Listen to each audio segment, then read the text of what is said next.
Salamat, Connie. Sugatan ang isang pulis, Isabela, dahil sa pananakit daw ng mga kapwa niya pulis.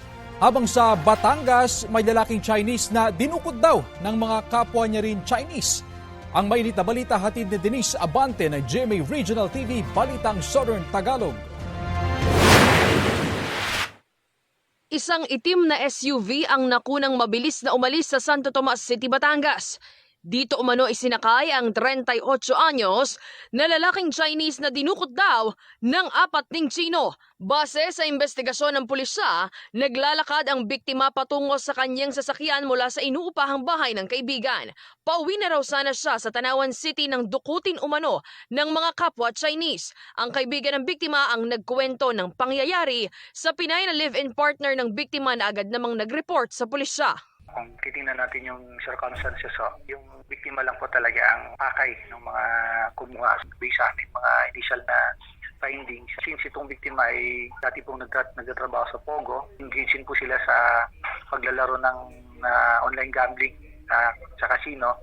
Sinisika pa naming makuna ng pahayag ang kinakasama ng biktima. Naospital ang isang pulis sa Angadanan, Isabela matapos ang pananakit umano ng 3 kapwa pulis. Base sa mediko legal, nagtamo ng multiple physical injuries secondary to mauling si Patrolman Jeremy Matthew Padilla. Itinanggi ng mga sangkot ang hazing at sinabing baka nakuha ng biktima ang injuries sa isang training. Hindi pinayagan ng local police ang media na makausap ang pulis dahil iniimbestigahan ang insidente ng PNP Integrity Monitoring and Enforcement Group.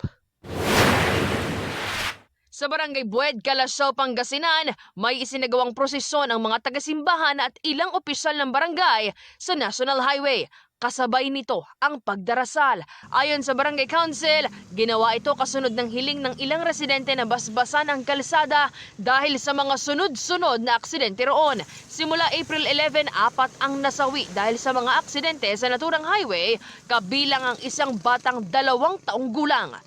Mula sa GMA Regional TV, Balitang Southern Tagalog, Denise Abante, nagbabalita para sa GMA Integrated News. Kapuso, para sa mga maiinit na balita, mag-subscribe sa GMA Integrated News sa YouTube. Sa mga kapuso naman abroad, subaybayan nyo kami sa GMA Pinoy TV at sa www.gmanews.tv.